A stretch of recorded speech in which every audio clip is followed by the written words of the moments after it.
All right, everyone, welcome to the Arete member podcast. So this is where we sit down and get to know our members a little bit better. And today, Wednesday, the 29th of April, the year is skipping away. Demi Lindon, how are you? I'm good, you? I'm very well, thank you. Thanks so much for taking the time to do this. Well, thanks for listening to me. You are welcome. I'm asking everyone that comes on this whole coronavirus time. It's been a crazy time for us, you know, basically owning a business and especially a gym. How's it affecting you personally? Well, look, it's not affecting me so much. Like, we don't own our own business, me or the other half. He works for the government, as do I, so on the whole it hasn't affected us much at all. I mean, it's killing me not being able to come to the gym, but apart from that, on the whole, it's not really an issue for us. Do you know anyone personally that has contracted it or been affected by it a lot? Not really. I don't know anyone that's caught the virus as such. I mean, I know people that have had to isolate because they might have been near someone that's had it, but no one around me's had the actual thing. Yeah. Is there anything from this that you're going to change once we get back to whatever normal might be? Is there any habits or things that you're going to change as a result directly of the result of this? I don't think so. I liked my life before. Yeah, I think we all did, didn't we? It's not like it's bad now. Like, it could be worse, but I miss going out for brunch. Tell you that. Yeah, definitely. Brunch on a Saturday after CrossFit with my gym mum and my buds. Like, I miss that. Yeah, I think that's okay for me. I'm not going to take things for granted anymore. Yeah. You know, just showing up to social situations, or even here in the gym, like, it's actually made me realise every day really does count, and just to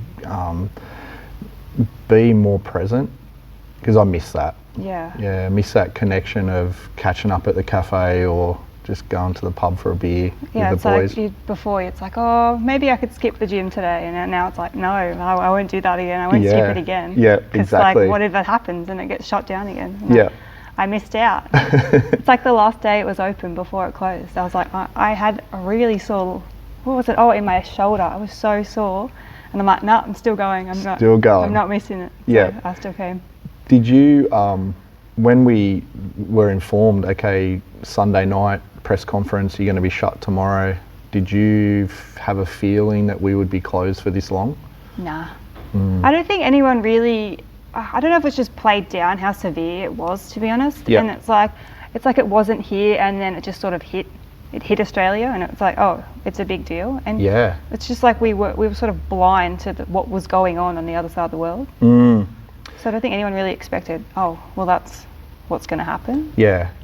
And I think now because we have done all the right things and socially isolated and stayed at home, and we haven't experienced the severe effects of it like we have overseas, it's sort of like now, I hope we don't be complacent and we open everything back up and then we have to shut again. Yeah. So I worry about that. Well, that's what worries me a bit about, like, at the moment they're opening schools up again, and you just sort of, I look at it and I think, oh, okay, we've had 2 weeks of like lockdown. People can't go anywhere unless it's essential, and then you're just going to open things back up, and you can't expect that not to have an impact. Even just like kids catching a bus to school, they're not catching a bus with just their family, they're catching a bus with 30 other kids, and you don't know where they've been or where they go afterwards. So I think people would be silly to think that if you open the world back up, it's just going to be fine. Yeah, exactly. And I guess to put all this into context, what you do for a living, you're a school teacher? Yes, I'm a primary school teacher. Primary school, hey? Yes, I work in the support unit.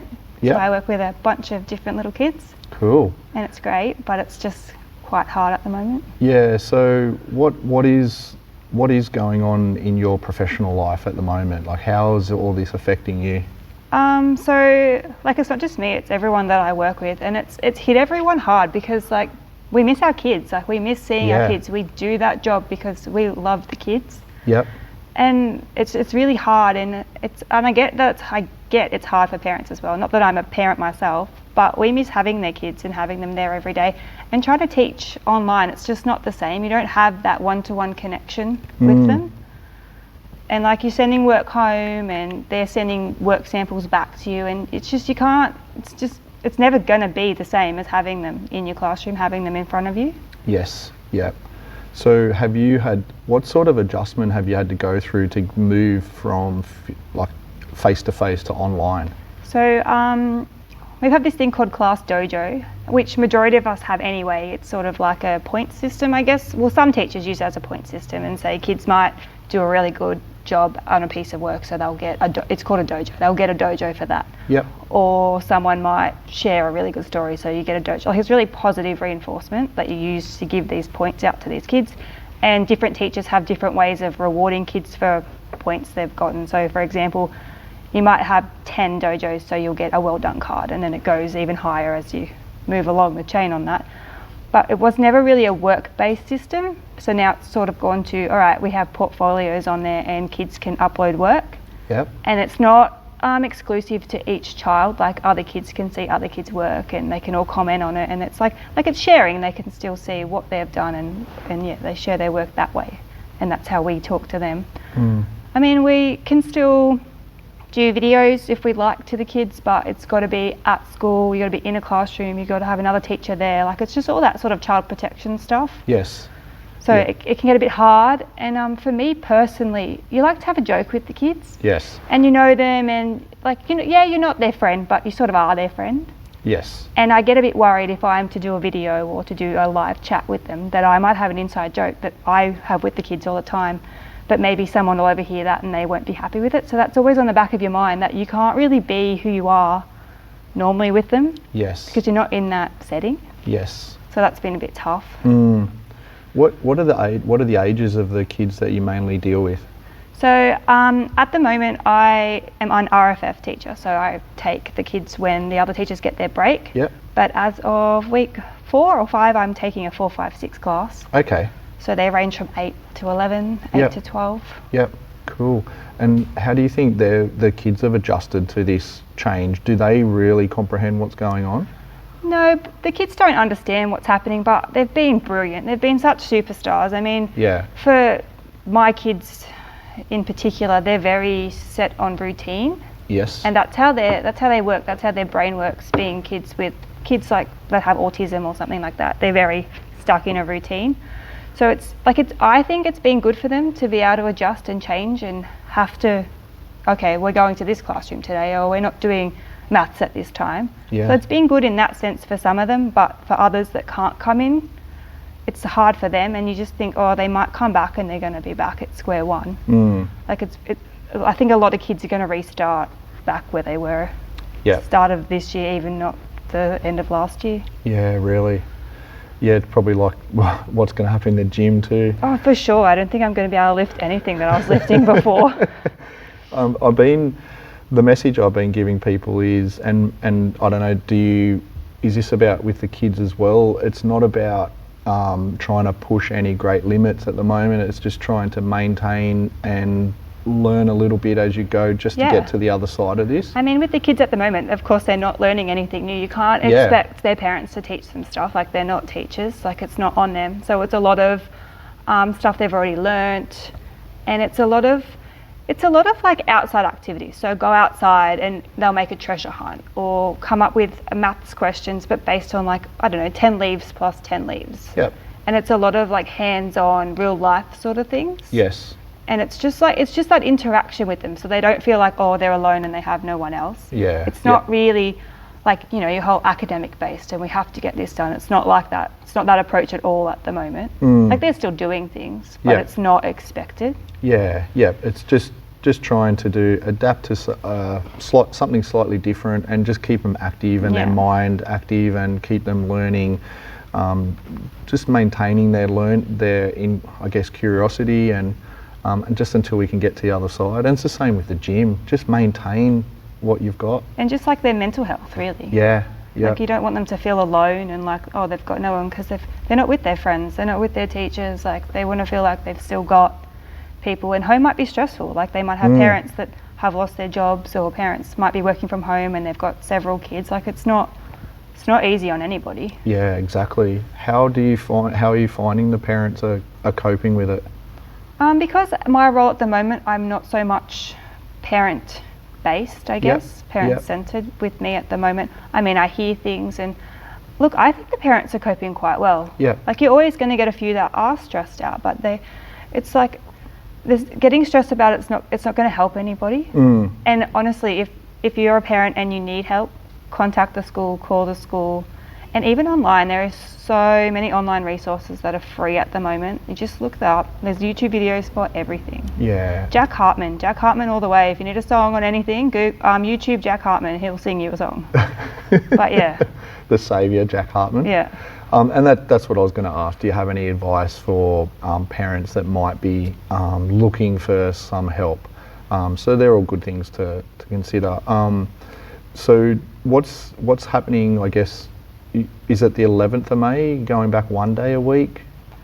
Oh, I don't even, it's week 3, whatever week 3 is. So we're in week 1 at the moment. Yep. And as of week 3, I have no idea what date that is.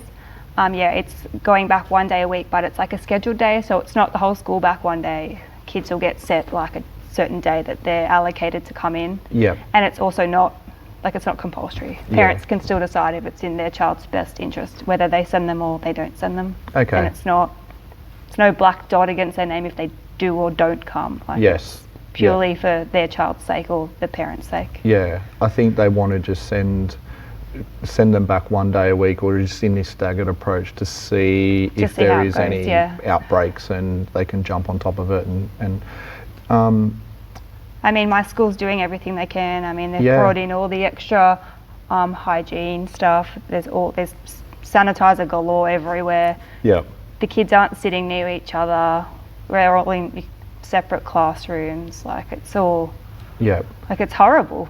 Yeah. Like it's not fun, but we're all coping and everyone seems happy. Everyone's in high spirits at the moment. So yeah, it's really good, isn't it? I think because we have been successful, or to a point, in actually dealing with this, that we're still positive. I can't imagine what it'd be like being in New York or London or Spain or Italy, where it's just been absolute carnage in the hospitals and schools in total lockdown, and it'd just be. And you just can't imagine it. And I think that's why it hit everyone so hard. Yeah. It was because we sort of think, that wouldn't happen in Australia. Yeah. And I guess we're just lucky that we didn't get it in those really cold months like they got it as well. Yeah. And if we keep being smart about it, I mean, there's not much more we can do, is there? Yeah. Well, you Unless put my mind at rest. Vaccination. I think is that plane's loud? Yeah. I think we're in this until we get a vaccination. Yeah. So, with the gyms, I don't really know what's going to happen. What's going to happen, I know. What they're going to allow us to. I was hearing today that, international travel and major sporting events, like having crowds together, are not going to be, don't even worry about it this year. So being able to open the roller door and just run classes willy-nilly, I think that's going to be a while away yet. So we'll just roll with the punches until otherwise. I mean, I'm pretty bad. Like, I don't like watching the news because I get sick of hearing about it. Yeah. So then all this new stuff, people are like, I heard this or I heard that. And I'm like, I knew nothing, because I just sort of turn it off. Yeah. All I can tell you is that I'm sick of hearing about them wanting to put the NRL on every single night. Yeah. Yeah, because that's the news at the moment, because they're because the NRL is trying to get back pretty quick. Yeah. And there's some controversy around it. So the news, because there hasn't been, the infection rates have dropped, and there's not a lot to talk about at the moment, so they're jumping on the NRL to. But it's like everyone wants to go back to it. Come on, guys. Exactly. Make it fair. Yeah. It's a tough job. Well, I think, I'm sure it appears that all the teachers and principals and schools are just trying to do their best and really have the kids and the parents in the, at the forefront of what they're trying to achieve and what they're trying to do to keep them safe. So, mate, good job. I mean, I'm lucky because I can still go into school, but I've got like people I work with that they've got compromised immune systems, or they Yeah. might live with someone that's not well, so they haven't been able to come in, and I could not imagine how they're feeling. They've been locked at home for Yeah. weeks on end and they can't come in at all. So Yeah. at least I can go in there. Yeah. Yeah. Just having that outlet of being able to go in. Yeah. So, what made you take on teaching? Oh, I have no idea, to be honest, because I absolutely hated high school. Hated it. I don't think I was even there much, to be honest. Yeah. So, yeah, I've got no idea. I got the offer, I guess, Yep. and it was actually for high school science. Okay. And I had a brother and sister in year 8 and 10 at the time, I think. Yep. And they would fight like all hell, and I was like, why do I want to go and deal with kids like you? So Yep. then I decided to transfer to primary school. And Yeah. Right. Yeah. So you finished high school, yep. and then you had to decide what to do at uni. Is that what? Well, because I was so slack at high school, Yeah. I got the worst ATAR ever. Yep. So I don't know, it was like 50 or something. So of course that was not enough to get you anywhere near uni. Yep. So I had 12 months off, Yep. did a TAFE course. Yep. That got me, I don't know, some sort of extra credit, which got me into the uni degree. Okay. So I had I can't say, I like to say I wasted a year and a half, because I had the year off and then wasted half a year doing the other degree that I transferred out of. But Nothing's a waste. It's always a lesson, or it's an experience. What did you do anything in that year? no, in between? I actually worked at Hungry Jack's for 10 years. So I just took on more hours there and Yep. did this TAFE course. It was on management, frontline management or something. Yeah. Couldn't tell you a thing about it. Yeah. And then I thought I'd be smart and go back at night and do some computer course, but that didn't last long. I was like, nah, I'm not doing this. Yeah. But I showed horses, so that was a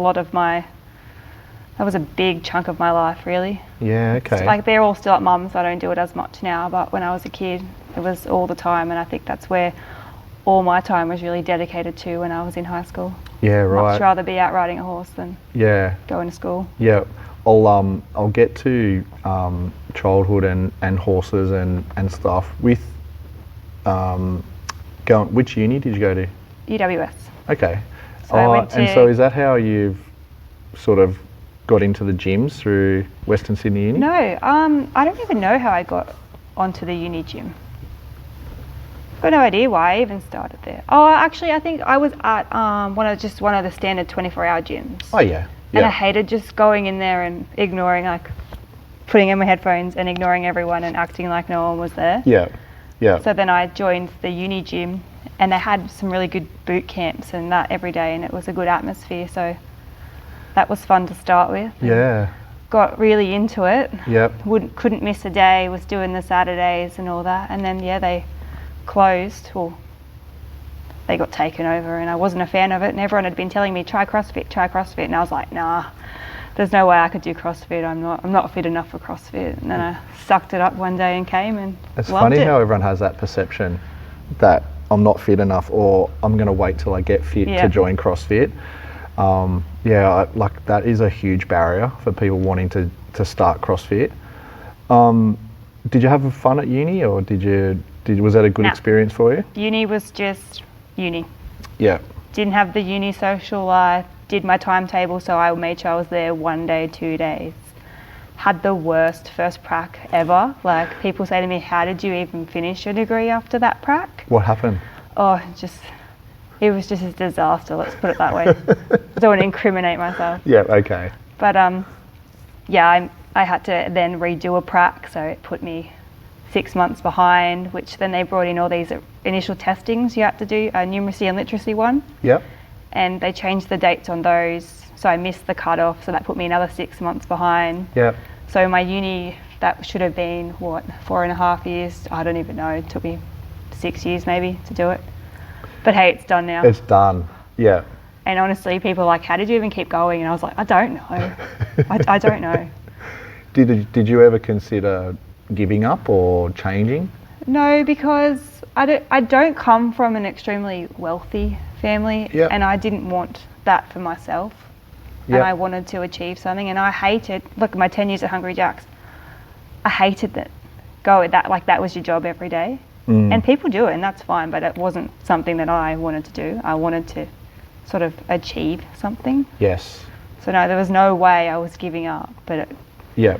it was a fight to get there. So that 10 years was a motivation to keep going and to want a better life. Yeah. And not be there. Yeah. And the amount of times I'd be like, no, I've had enough, I'm quitting, and just not being able to get another job. Yes. And to think, oh, this is like, is this what it's going to be like if you don't go and keep going with what you're doing? Yeah. So yeah, and I now love teaching. When did you graduate? Oh, what year are we? 2020. 2020? 17, end of 17. Yep, okay. What was the feeling like when you graduated or you got the last exam passed and you knew you were done? That feeling of, I did it. So I think uni likes to bluff a lot of people, and I'm not one that can easily be bluffed. Like, I'll find my way around something without doing it the super hard way. Yep. Like, I will find the easy way out in a good way, I guess that sort of is. Like, I'm not lazy, but You like to be efficient. Yeah. And I like to know what I'm doing. Yeah. So, for example, for your pracs, they'd say, oh, you can't miss a prac lecture, you will fail, rah rah. And I was like, yeah, right. If I go on a prac and that teacher passes me at the end, you're not going to fail me on a prac lecture. So, true Demi spirit, didn't go to a single prac lecture, passed the prac, passed uni. So sometimes uni's just like try to pull the wool over your eyes, and I was like, no, I'm not listening to you. But yeah, I had to go into, so my master's was at Bankstown, and I had to go in there and hand in this, what was it, like 68-page final report. Jesus.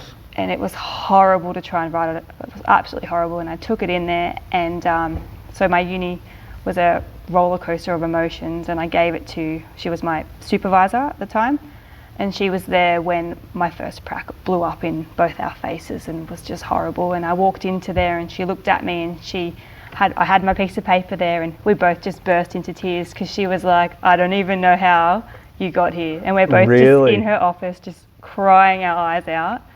I don't know what everyone else walking around was thinking, but it was just such a big deal for both of us. And I think for her to see me keep going and finish. So I handed in that assignment. I was with James, that's my now husband, and we got in the car and we actually ended up going to his best mate's wedding. Awesome. And that was it. The assignment was in and I was out of there and never going back. And that must have been the relief, was just that emotional response to that. Yeah. It was like, you did it, it's done. Yeah. I mean, you had to wait, 6 months to get your piece of paper and graduate and all that, but I was like, oh, it was done. Yeah, just being able to submit everything that you've been asked to do, and just that feeling. Yeah. Did you start teaching straight away, or did you do because something? I finished at the end of the year, you have to go and you have to do a interview with the department to prove that you can teach the standards, the whole technical education stuff. Yeah. So I did that, and then you have to get your casual teaching number, which, as everyone could probably imagine, is a process and a half to go through all that sort of stuff. So by the time that came in, I started the beginning of the next year. Okay. And it sort of took a bit to sort of start. I mean, it was just resumes out to schools because it was just casual stuff. But once I got a couple of days, I didn't stop. Yep. So yeah. Cool. What are you able to say what school you work at? I work at Hobartville. Oh, okay, nice and close. Right around the corner. Yeah. Whereabouts do you live? I currently live in Freeman's Reach, but we're renovating in Hobartville as well. Too easy. So I can just walk everywhere. You will be walking, fun. Literally. Yeah. What was it like being able to land a job basically close to home, and was that a good feeling? It was a good feeling. All the schools I sort of put resumes in were local. Nothing was, I was like, I'm not going to drive an hour to work when there's so many schools within 10, 15 minutes of my house. So I did that. I did do a couple of days over at Blacktown, and going there was okay, and coming home I was like, oh, what am I doing? Yeah. But yeah, getting the job at Hobartville was great. It's like, because Freeman's Reach now, I'm 15 minutes away from work. I can literally be super lazy one morning and be like, oh, it's 8:15, quick, get in the car and go there. Yeah. I'm no super lucky to get that job there. Yeah. I think, and my supervisor at the moment, she goes, yeah, you were pretty persistent. You handed your resume in 3 times, so I thought I should give you a go. So I was like, oh, good. Perseverance pays off. Yep. Yeah, definitely. I actually was hearing there's a TED talk which I mean to listen to about. Do you know TED Talks? Yeah. About the qualities to make someone successful, and the one thing that came out on top of over intelligence and money and all that was perseverance. Yeah, for sure. And don't anyone make you feel bad that you keep pestering people, because I pester all the way, and yeah. Yep. You get there in the end. They call it pester power. There's in marketing, there's 5 years to 11 years, they call it pester power, and that kid walking around the shopping centre pulling on mum or dad's leg, hey, I want that, I want that, I want that, and they just give it to them, they buy it. Pester power. Exactly. And now I'm there and I'm good. Yeah, that's it. And also too, it shows that you're keen and you want to, it's something that you really want to do. Yeah. Would you change anything about your journey so far? No, I think it's shaped me. It's made me I like to think I'm tough, but I could probably cry at the drop of the hat too. So no, I wouldn't change it. I wouldn't change it. Everything I've got because I worked for it. So mate, that's awesome, and you don't want it any other way, because now it'll always mean something to you. Yeah. What's your long-term, do you have long-term goals with teaching? I can't say I have a long-term goal with teaching, and I hope my supervisor's not listening to this, because I want to, I should say we want to, I am married, yes, we want to open a glamping business. Oh yeah. And I would love to own a dessert bar. Yep. Would love to. So glamping and desserts, yep. Well, teaching can always be a part of that. Yeah, I'll just go, it's all right, I can work like 3 days and then glamp the other days. Yeah, exactly. So what's involved with glamping? So first of all, we need some land. Yep. And our aim was out near Oberon, out that way. Yep. And it's supposed to snow there tomorrow. It's Friday. So cool. Yeah. And you can buy these really funky tents, and you can buy ones that stop the snow. It's okay, guys. You won't freeze if you come glamping at our tents. And they're full-on luxury hotels in these tents. Yeah. And we actually went and did one at Mudgee as a little getaway after our wedding, and it was amazing. And we were like, yeah, we're going to do this one day. Yeah. Did you go towards back towards Kapiti or Lithgow, or towards Dubbo, Bathurst when you were out at Mudgee? Was it? It was like right in the middle of Mudgee. Oh, okay, cool. Yeah. I only asked because I lived out in Mudgee for a couple of years. Oh, okay. It's a beautiful town. Yeah. Yeah, it's nice out there. We just got to think about what's going to attract people to it in Oberon though. Whereas Mudgee has the wineries, so people go there for that. But we'll get there. We'll get there. That would be actually, you're 100% right. Why Oberon? Whereas you could combine it as an alternative to, because there's a lot of accommodation in Mudgee, and hotels and B&Bs. You could take on that niche market of wineries, tours, and glamping. Yeah, I'd love it, and I want to have corgis. So are you dead set on Oberon? Oh, we're working on it.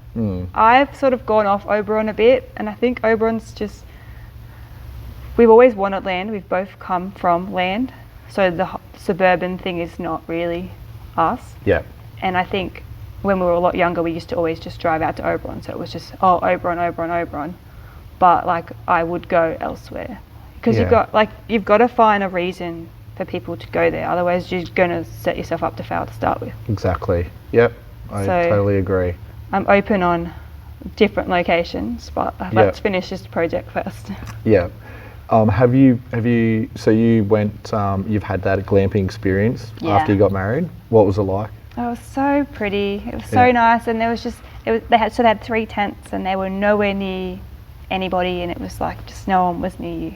Yeah. It was just so nice, and I think for people that don't like camping as such, it's just their way of I'm camping, but I'm not camping. Yeah. So yeah.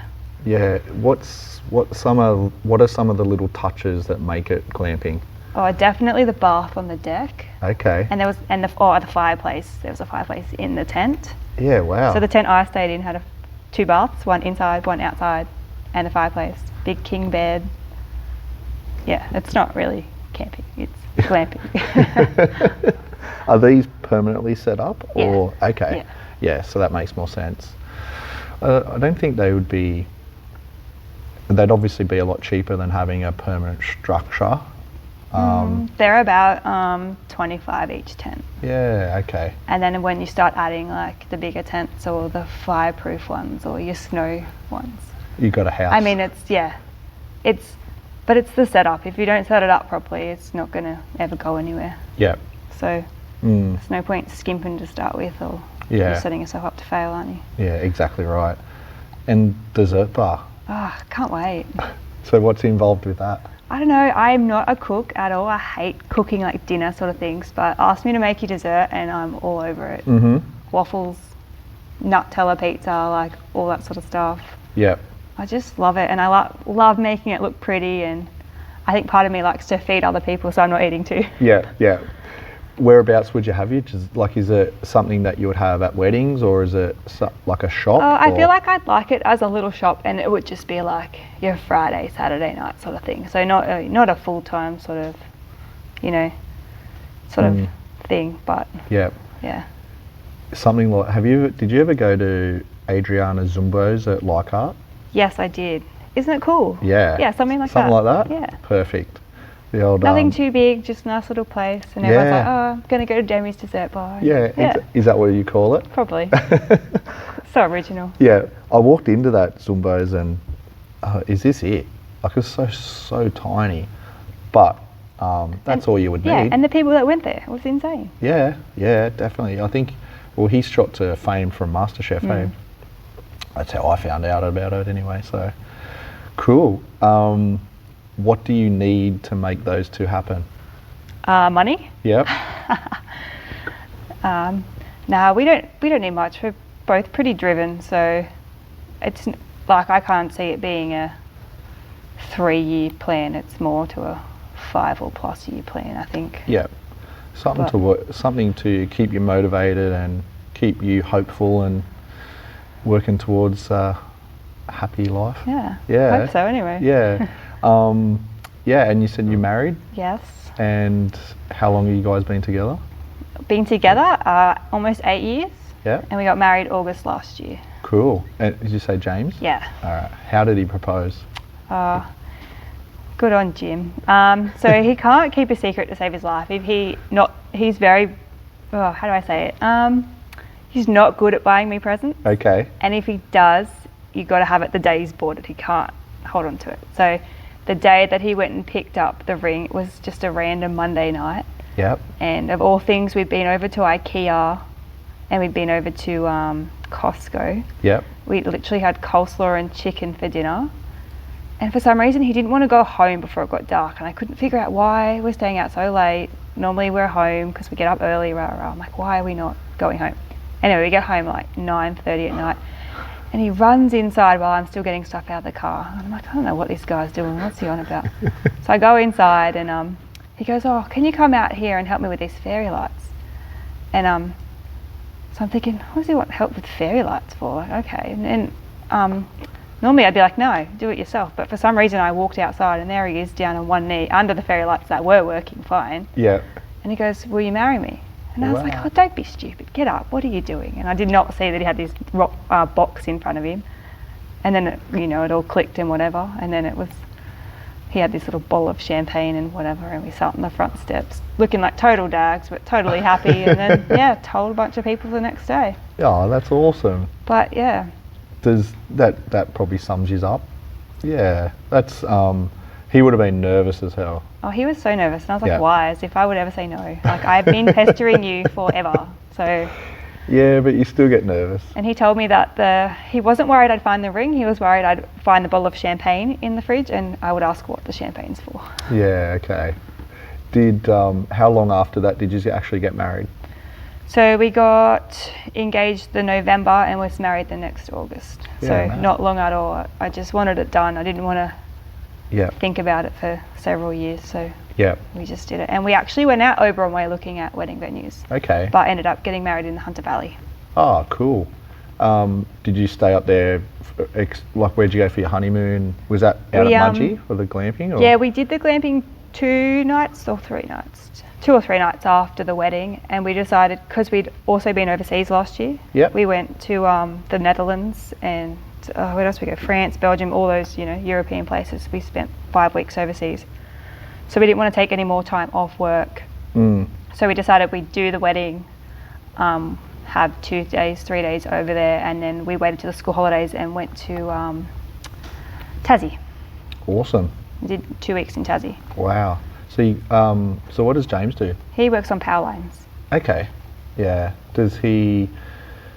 So you said he works for the government as well? Yeah. Yeah. Okay. Well, they're owned by the government. Yeah. Yeah. So is he a sparky by trade and?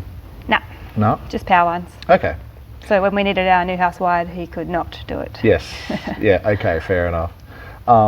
So traveling, where, like, yeah, you just mentioned a few places, and where's your favourite place?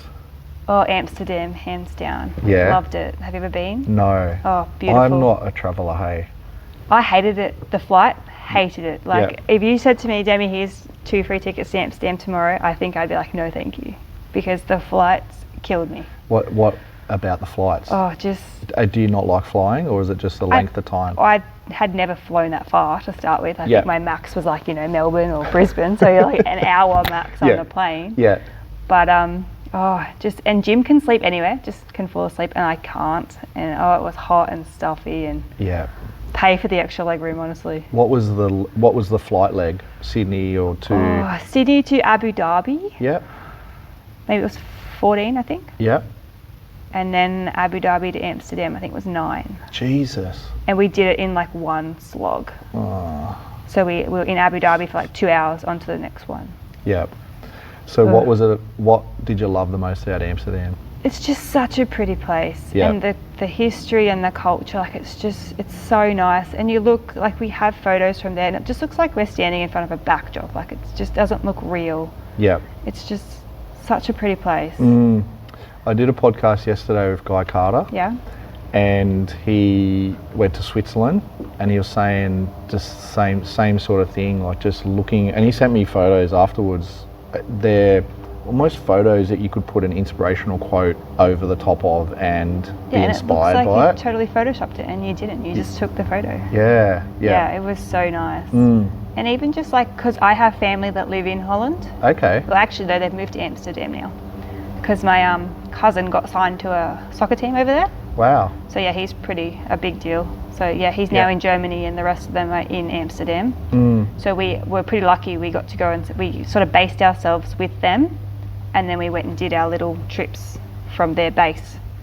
Awesome. So it was really good having someone there that you knew and could actually speak English, because that was tough. Yeah. But yeah, that was good too, having them there. Have you spoken to them recently about how they've been affected by what's happening, coronavirus? Yeah, we did a FaceTime on Easter with the whole family. Yeah. It's not affecting them as much. Like, they've obviously, the schools have closed and whatnot there, and my cousin can't leave Germany to go see the rest of the family, so it would be impacting them, but they didn't seem too phased by it all, which was good. Yeah, because he wouldn't be playing soccer at the moment, hey? No, he actually had an injury. Okay. In his ankle, so he's recovering from that, so I guess it's a good time to recover from that. Yep. So. Yeah. Cool. Do you think you'll go back there soon? Probably not soon. I'd love to, but yeah, I don't know. I'd love to go back to England. We did go to England for a week because I wanted to go to Royal Windsor Horse Show. Ah, yeah. And I had like my blinkers on or something, because all we did was go to Windsor for a week. We did not go to anywhere else in England. And we came back and we're like, why? Why did you all over there and you did not leave that one little town? That's all right. I said I'll give us an excuse to go back. Yeah, 100%. That's right. You got to leave your options open. Yeah, you can't see everything, otherwise you'll never go back. Exactly right. Outside of Amsterdam, what was your next favourite place? There's so many people here that travel, that have done so many countries. Outside of Amsterdam, Germany was pretty funky. Yeah. But again, we did a lot of like little towns. Yeah. And we went to Off the beaten track? Yeah, we went to Fromelles in France. I don't know if you've heard of Fromelles. I have. We didn't do... Very emotional and strong war history. Yeah, so we went out to the war memorials and had a look at all that, and we're actually there on Anzac Day as well. So that was quite... What was that like? It just really hits you. Yeah. Like we all understand and we all appreciate what happened, but when you're there and you're seeing like how far away these people were from their families, and it's just fields, like it's nothing there, and you just think, oh, like it really hits you. Yeah. And you go and you look at the grave sites that are there, and they're thousands of miles away from where they came from, and that's why we have what we have. Yeah. Like it really hits you being there. Yeah. But yeah, such cute little places though. Lovely little houses there. Yeah. Yeah, to think about, you know, the luxuries that we have, and what they would have had to experience just getting there. Yep. And then to fight for their lives, and then to lose their lives there. And then how long it would have taken for their families to know what had happened to them. Just, yeah, we're actually so fortunate now. Yeah, you can't even imagine it. I mean, and I whinge because I can't go and have brunch on Saturday. Like, yeah, that's right. When you really put it down to everything, it's like, Demi, come on, stop whinging. Yeah. There's worse things in the world. Yeah. Did you like Tasmania? I did like Tasmania. It's a bit, probably wouldn't spend 2 weeks there again, you know, it's a bit little for that, but it was quite nice. Yeah. Would you go back? Nah. Okay, that's done. I'd rather go other places. Yeah. Like, don't get me wrong, it was nice, but I've seen it now. Yeah. And very much I've seen it, I don't need to see it again. Yeah. If they lift international travel and you could travel again, where would you go first? Hands down England. Yeah, okay. Go to England, go to London, and Scotland. not Windsor? No, not Windsor. I would go back to Royal Windsor Horse Show though. Yeah. Was totally fun. Got cancelled this year, but oh well. Like everything else? Yeah. Where'd you grow up? Oh, everywhere. Yeah. So Sounds exciting. So mum and dad divorced when I was 2. Yep. So I had a younger brother who was a newborn at that point. We were living Pennant Hills. Mm-hmm. So that's all a bit of a blur. Yeah, I think I was a bit too little for all of that. Yeah. Mum remarried to my now dad, call him dad, he's always been dad. Yep. And they lived in Quakers Hill. Okay. Decided when I was 8, I think, that I wanted a pony. So mum bought me my first pony and we registered it in Quakers Hill. Decided, no, mum, I want another pony. Got another pony, so then we ended up having to move to acreage. So we moved to Moralia. Yep. And then we sort of moved around between Moralia, Oakville, South Maroota, and now, they're back in Moralia. Okay. So went to a bunch of different primary schools, I think 5 in total, because we moved a lot. Yeah. But when you look back, it's my fault. I wanted all these horses. Yeah, yeah. It's good that your mum allowed you to do that. Yeah, I know, I'm pretty lucky. Yeah. Is she into horses? Yeah. Yeah, okay. So it was like a... Wasn't before, like she had a horse as a child, but like when I got them, we went into the showing and everything, so she wasn't competitive like that. Yeah. But she was like, all right, that's what we're doing. So what have you done with horses? So ponies, horses? The whole lot. All of them, but we do showing. Not many people really understand it. When I try and talk about it, I don't really understand it either. But it's pretty much you just make them look pretty and they go around in circles and the prettiest one wins. Cool. Yeah. Sort of did a bit of polo cross and a bit of show jumping, cross country and all that, but I think I'm always going to go back to that showing side of things. There's a few people here that have got horses or have something to do with the horse industry in various different forms. Yeah, so it's expensive. Oh yeah, tell me about it. Yeah. And it's just time consuming too. Like, I don't think I've hardly touched them since I moved out of home. Yeah. And I don't think you can ever take the horse out of me. Like, I miss it terribly, but it's just finding that time to do it again. Do you find, so when you go and ride, is that a relaxation for you? I couldn't even tell you the last time I rode. Yeah. Is it relaxing? Not really. Yeah, okay. Because I'm there to get the job done. Like. Yeah. I don't find it relaxing, no. Okay. Like, I still like it. Yeah. It sounds weird. I don't find it relaxing, but I do enjoy it. Yeah. Do you think you will get back around horses at all Oh, I hope later so. on down the track? I hope so. I've been promised a lovely horse truck, so Okay. let's hope it gets filled with a couple of horses. Yeah, come on, Jimmy. Yeah. Did you have a happy childhood? Relatively, I'd say. Yeah. I can't say mum and dad, like, that was all easy, you know, shared custody and all that, but Yeah. I came out the other side. Come out of it okay? All right. Yeah. And they're okay? Yeah. Cool. Yeah, they're good. Do you have brothers and sisters? I do.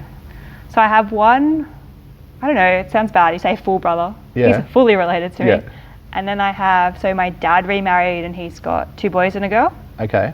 And then mum remarried my now dad, and they've got 2 boys, yes, and a girl as well. Yeah, wow.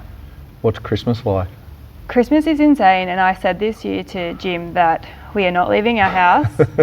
People, if they want to come, they can just drop in. Yeah. Because last year it was at our place, and then it was to Jim's sisters, and then it was to mum's, and then it was to Nan and Pop's, and then it was back to Jim's parents, and I was like, it was just Yeah. not enjoyable at all. And because you guys don't have kids yet, that years are expected to go around. Yep. Yeah. So I said next year I'm just opening the front door and anyone could just pop in whenever. Sounds good. I'm not doing it. Work-wise, what was your first ever job? Yeah, Hungry my Jack's? first ever job was Hungry Jack's. Whereabouts? And McGrath Hill. Okay. When it used to be, what's there now? Like a camping shop? I don't know. Yeah, there's like Audi in McGrath Hill, and next to it yeah. there's a camping shop. Well, that used to be Hungry Jack's. Right. And we actually just went in there for dinner one night, and the lady manager working there knew a horse that we had. Okay. And she was talking to us about this horse that we had, and we were just like, okay, yep, no worries, blah, blah, blah. And then she's like, would you like a job? And I was like, no, I don't want a job. I think I was 14. And Mum was like, yeah, she wants a job. She wants a job. Got the job, and I've got horses, I've got ponies to pay for. and yeah, stayed there, just never left. Yeah. Like, it was good because it was flexible, and I could be like, no, I can't work this time, can work this time, but Yeah. I mean, it was still crap. Yeah. It must have been okay to stay there 10 years. Was that your only job before teaching? Yeah. I went and did some trial at Hog's Breath, actually, in Clarendon. Oh yeah. And then they were like bankrupt the next week. Yeah. And I was I like, don't think oh, that lasted. okay, cool. Yeah. No worries. Okay. Yeah, I looked for other jobs, but then they just weren't as flexible. And it was good there. I could be like, I've got this prac on, or I've got this horse show on, or Yeah. yeah. Yeah. It worked. That's what those jobs are designed for, is just it's convenient for everyone. You get some casual labour Yep. for those that own the business, and you get by with that. There's not too much commitment, but then it's flexible enough for you to still do what you need to Yeah. do. So I mean, it wasn't great, but whatever. it paid some bills. It paid for my car. It's all good. What kind of car you got? Oh, now I have a Mazda 3, a fancy one. But before Fancy. that, I had a Barina. Yeah.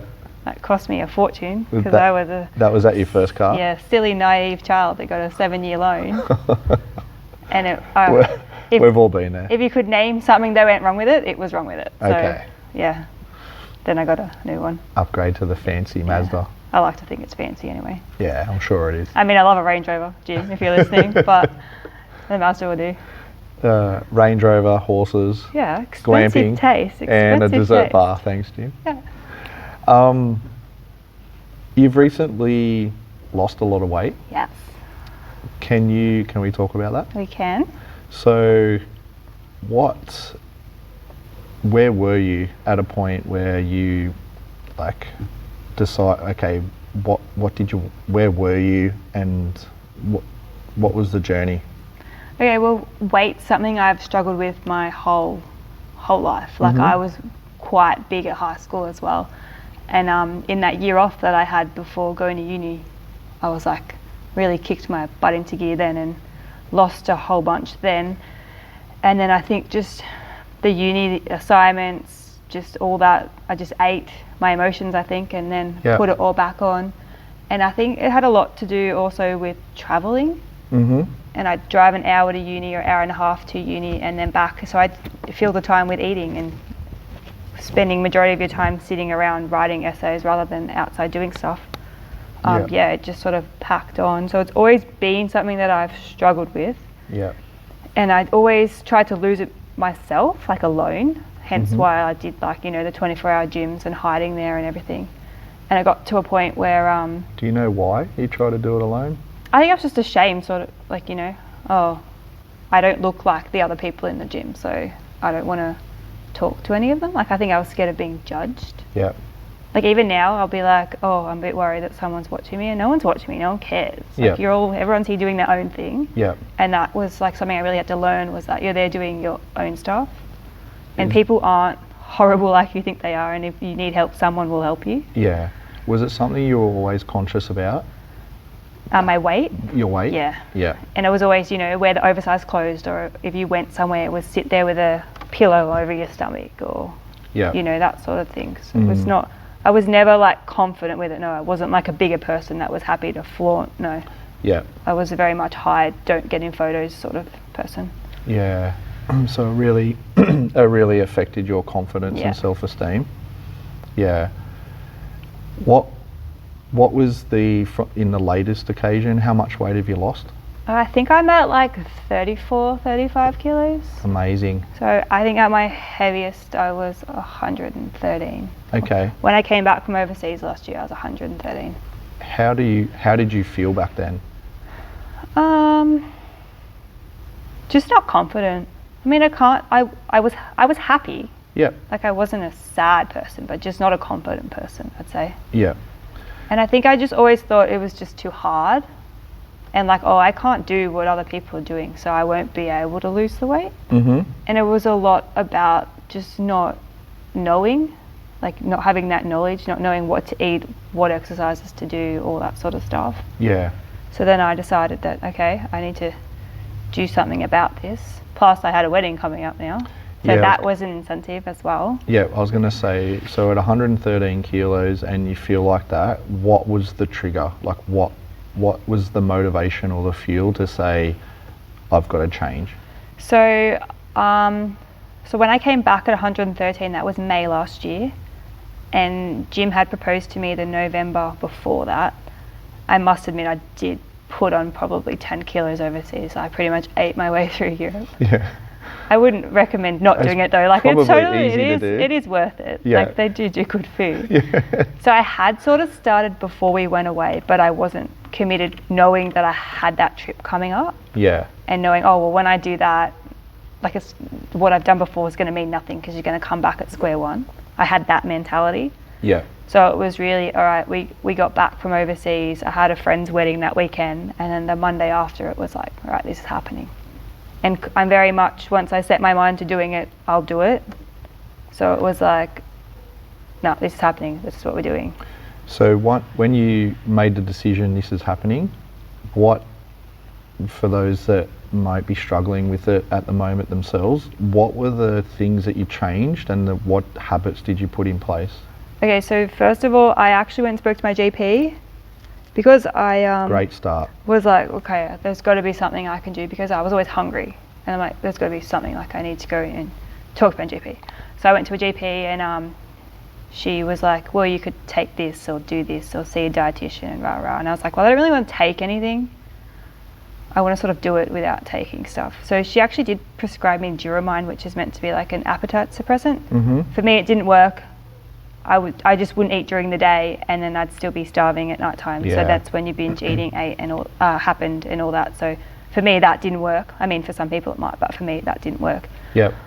So yeah, what really helped me was talking to someone and getting a nutrition plan, and just really educating me that I can eat carbs, I can eat fats, like I don't have to starve myself, because I was, you know, 3 shakes a day, 600 calories, working out, and like, why aren't I losing anything? Like I was, but that's where I thought that I had to be. Yes.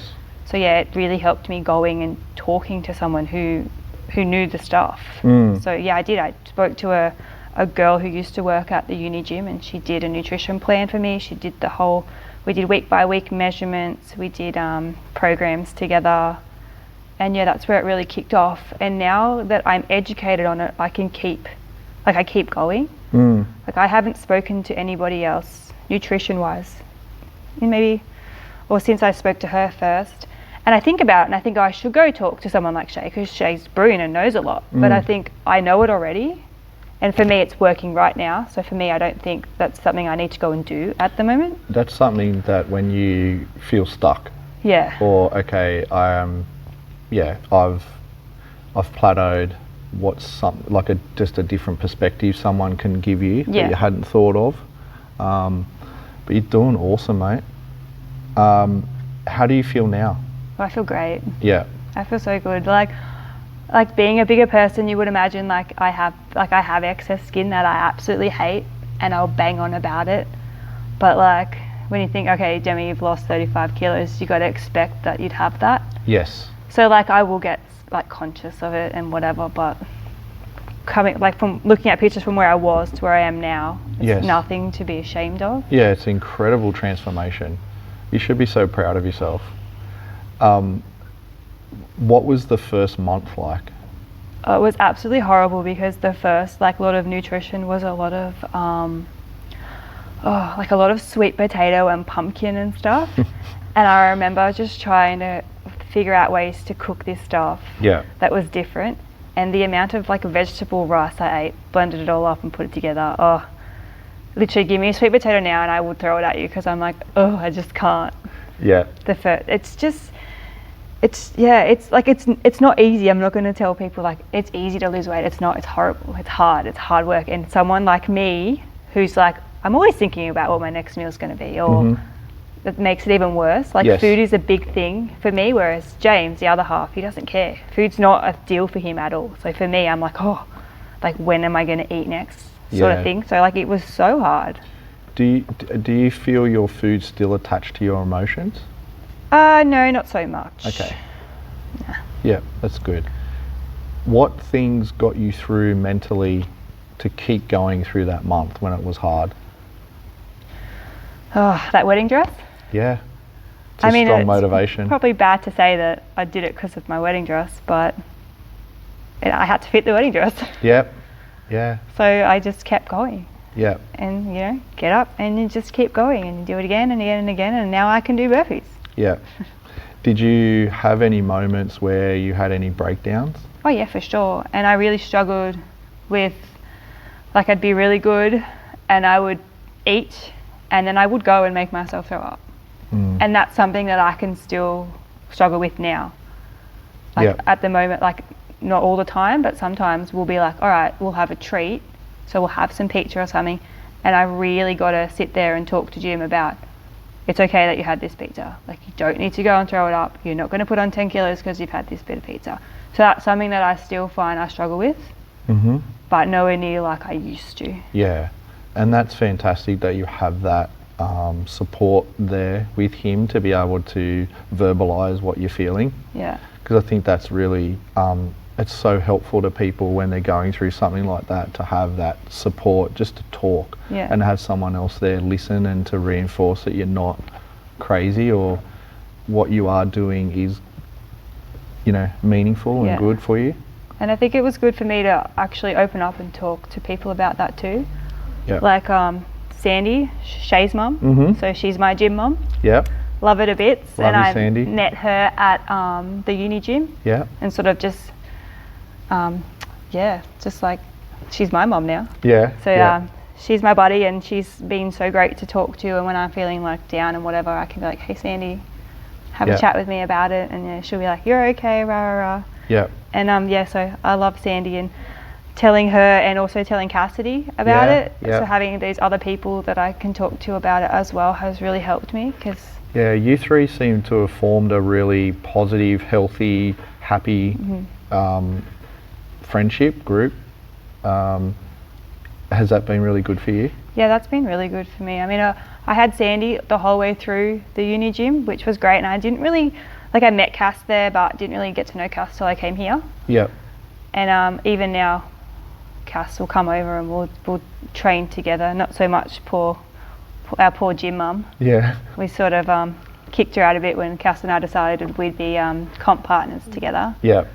But having extra people's been great. Yeah. Because I'm not, like, I don't have a big group of friends. Yeah. So having a few extra people to talk to has been really good too. Yeah. And I don't have to bombard Jim with every problem as well. Yeah, spread it around. He's got work too.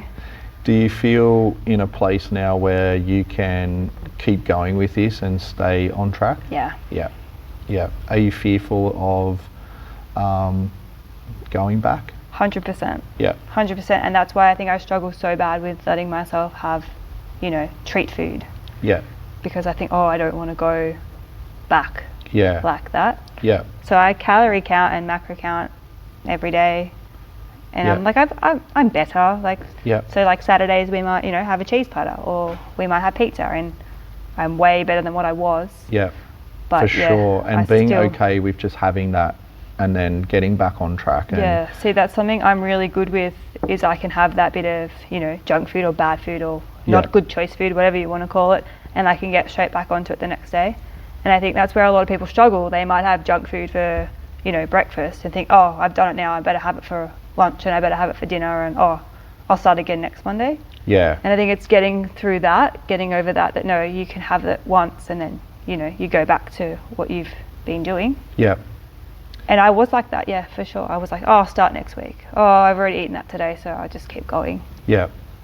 Did you have any, say, blood tests or get your hormones checked when you went to the GP? Yeah, I did. Yeah. So I'm really interested that you said that first, because I think that's a really important first step, that if you want to achieve some sort of long-term change in your health, to be able to make sure there's nothing sinister going on. No underlying problems. Underlying problems. I was like, maybe it's a thyroid problem. Yeah. Or maybe it's something, because my pop's got diabetes, so, maybe something to do with that rah-rah. So it was like, no, I think going to a GP just as a starting point is probably the best thing for people.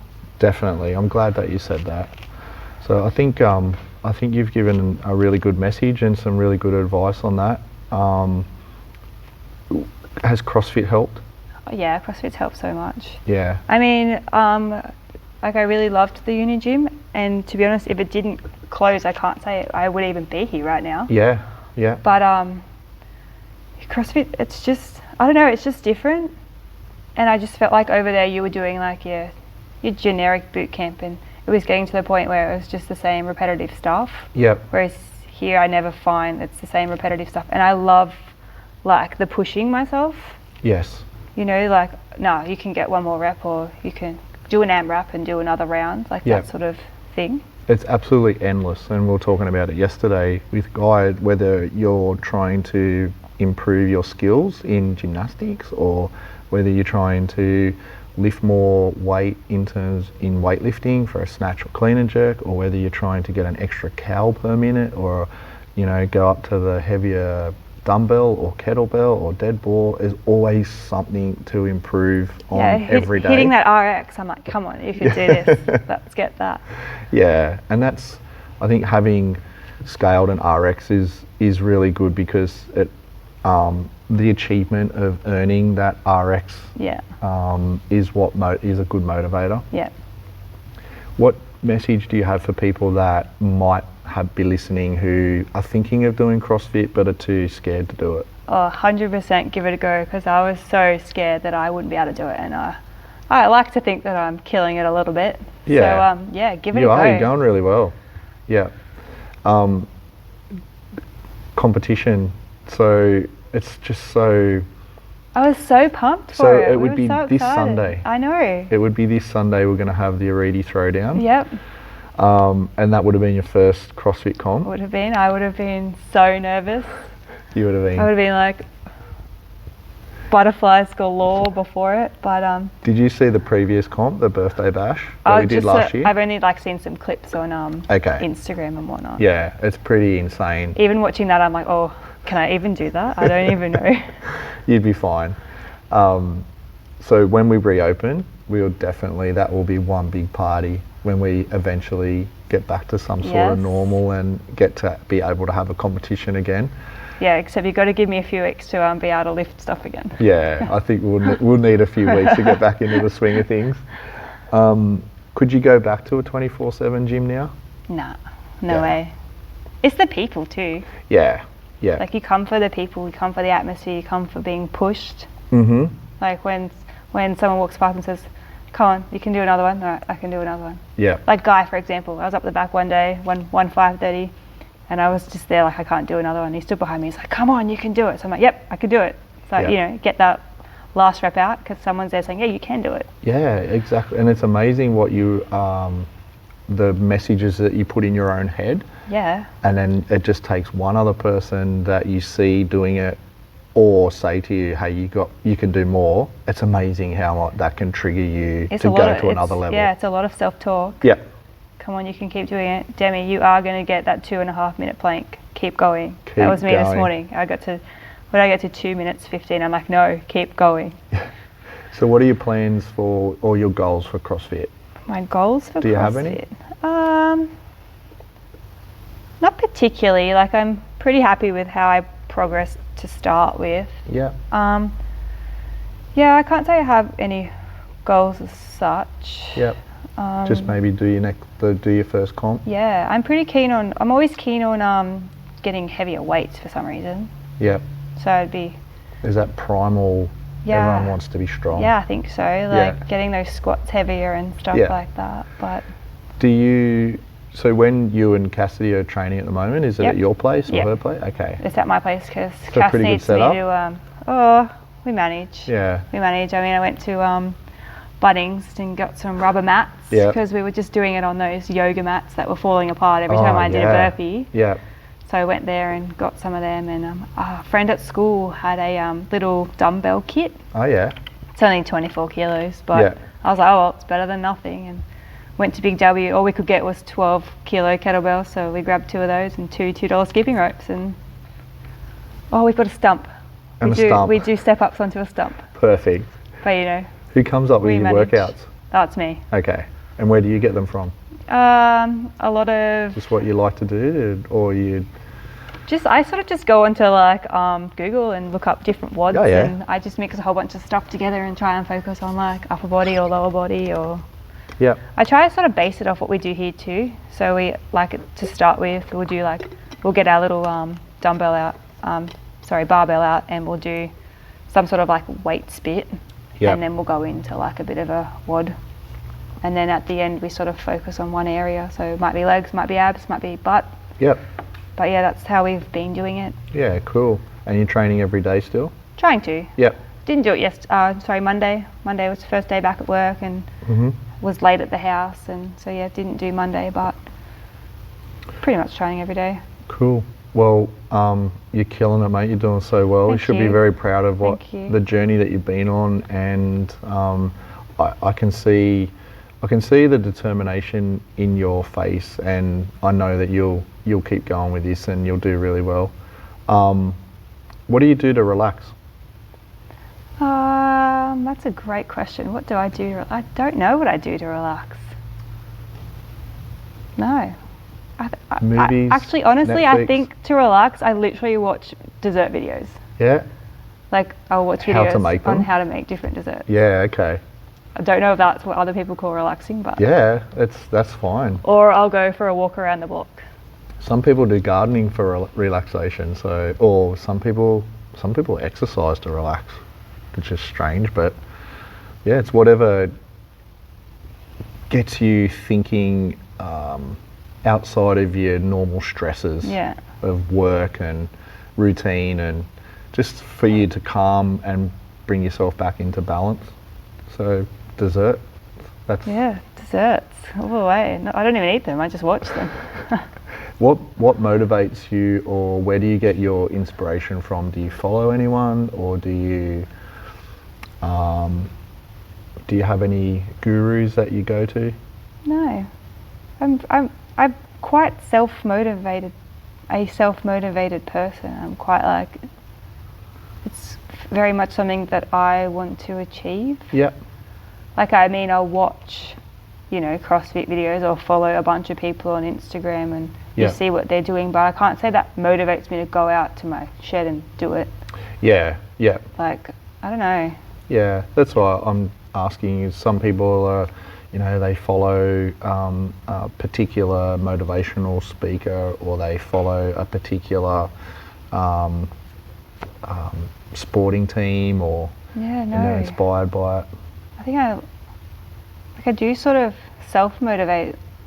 Like even in my little workout space, I've got A4 pieces of paper that I've written like my own little inspirational quotes on, and they're stuck up on the wall. Like perfect. There's one up there that says it's only 10 more reps, and it's signed by me at the bottom. Perfect. So like this morning when Cass and I were working out, I'm like, Cass, look, it's only 10 more reps. Only 10.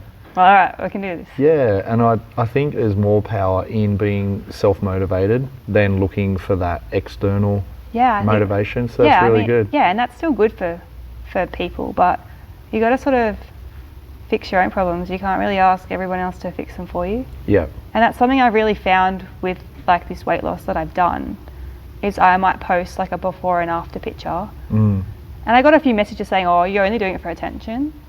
Are you joking? No, I'm 100%. And I'm like, well, no, I'm not. I'm doing it because I'm proud of what I've achieved. And if you don't like it, then don't follow me. But and then I'll get like messages like, oh, how'd you do it? Yeah. Tell me how you did it. And honestly, I'm happy, 100% happy to talk to people about how I did it and whatever. But I get the same people every time I put up a photo, oh, how'd you do it? And they think that I can give them some quick fix, and they think that I did it in like a month. But yes, I did it fast. Like it hasn't even been 12 months yet. But that was me 100% committed. Some days was 2 workouts a day. Like I didn't go into it half. I don't go into things half. That's me anyway. Yeah. So yeah, a lot of people think that I can give them some quick fix, and whatever I say will help, and they'll be a size 10 tomorrow. Yeah. But it's like, yes, people can help you, and you can go to people for help, but you've got to listen to that help. Especially the journey that you've had, it is such a personal, emotional journey that you can tell people what it's like, but you have to walk in your own shoes, and something you have to experience for yourself. And by them contacting you and saying, you know, how did you do it, each time you do that, it's just, they're just looking for some easy, like an easy way out, sort of thing that you did that they can latch onto and take that magic pill, or you know, they don't actually want to hear the hard work or the emotional roller coaster ride. They're just looking for any chink in the armor of getting out of it. Did you take some special pill? Correct. No, I didn't. Yeah. I just worked hard. Yeah. And the people that say that you're just doing it for attention, they're just so miserable in their own life. That cut pretty deep. I was like, oh, can I be proud of what I've done? How did that affect you? I don't know. I'm very much. Did it affect you? A little bit. Yeah. As a person, like if someone is negative to me, I sort of just like, I walk away from you. Like I'm like, I don't have time for it. I don't want to deal with other people's drama. Yeah. So like I'm sort of good at like, yeah, whatever. But it was a bit like, oh, come on. And then I'm just like, I was like, oh, well, sorry that you feel like that, or maybe unfollow me or something. But yeah. That's the best thing to do, is just, sorry that you feel that way, because I don't. Yeah, I was like, I'm not going to argue with you about it, because I don't feel the need of wasting my time defending myself. Yeah, and you should be putting that up, and you should be proud of it. And you know, that one person might say that, but you've inspired 10 people. Yeah. To say that it can be done. Yeah, so yeah, it totally can be done. It's just, it's a long road, and it's not a quick fix. Are the people saying that, are they people that you know or have regular contact with? It was someone that I used to gym with. Yeah. Who obviously sort of fell off the wagon and didn't keep going, so they don't have the same results as me. Yep. And I don't know, I guess they're jealous. They're feeling bad about themselves, and they're trying to bring you down. Yeah.